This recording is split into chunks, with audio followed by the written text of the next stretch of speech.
પાટણ જિલ્લા પોલીસ અધિક્ષકની કચેરી ખાતે સાયબર ફ્રોડને લઈને અવેરનેસ યોજાઈ। સમગ્ર ગુજરાત રાજ્યમાં તેમજ દેશભરમાં અત્યારે હાલના સમયમાં સાયબર ફ્રોડના ગુનાઓમાં વધારો જોવા મળી રહ્યો છે, જેની સરકાર અને ગૃહ વિભાગના અધિકારીઓ સતત ચિંતા વ્યક્ત કરી તેને અટકાવવા માટે યોગ્ય કાર્યવાહી કરી રહ્યા છે। ત્યારે પાટણ જિલ્લામાં પણ સાયબર ફ્રોડના કિસ્સા અટકાવવા માટે પાટણ જિલ્લા પોલીસ અધિક્ષકની કચેરી ખાતે એક કાર્યક્રમનું આયોજન કરવામાં આવ્યું હતું।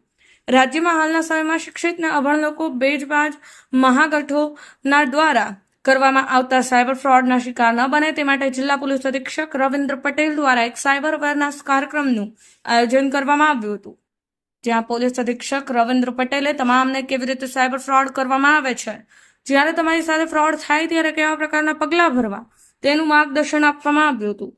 Rajubhai D Patel, Patan news 24, Patan.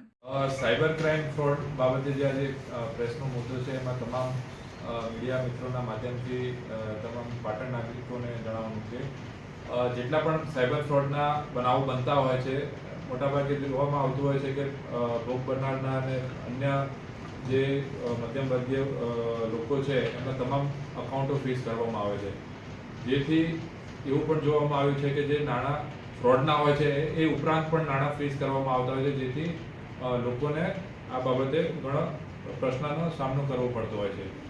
ગુજરાત પોલીસની જે નવી અભિગમ છે એમાં એવું નિર્ણય લેવામાં આવ્યો છે કે જો 5 લાખથી ઓછી ફ્રોડની રકમ હોય એમાં ફક્ત જે ફ્રોડની રકમ છે એને જ ફ્રીઝ કરવામાં આવશે અને એ ઉપરાંત જે રકમ છે એને અનફ્રીઝ કરવામાં આવશે। જો 5 લાખથી વધુ ફ્રોડની રકમ હોય તો તમામ અકાઉન્ટ સમગ્ર અકાઉન્ટની રકમો સાથે ફ્રીઝ કરવામાં આવશે। જો કોઈ પીડિત કે કોઈ માણસ એમ કહેતો હોય કે અમારું અકાઉન્ટ ગેરકાયદેસર રીતે કે ખોટી રીતે ફ્રીઝ કરવામાં આવ્યું છે તો ગુજરાત પોલીસને પાટણ પોલીસની નો સંપર્ક કરે, પોતાના આધાર પુરાવા સાથે રજૂ કરે જે તે પ્રકારને અને પોતાનું ડિફ્રીઝ કરવા માટે પ્રયાસ કરે। Thank you. આ ઉપરાંત પણ હું જણાવવા માગું છું કે છેલ્લા 3 વર્ષમાં કુલ પાટણ જિલ્લા પોલીસે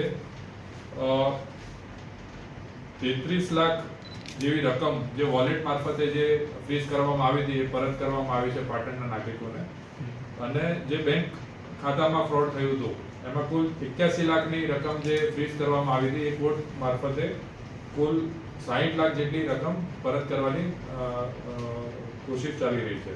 તેમાંથી 15 લાખની રકમ જે છે પરત કરવામાં આવી છે અને 43 લાખની રકમ કોર્ટના ઓર્ડર ઉપર બાકી છે। Thank you.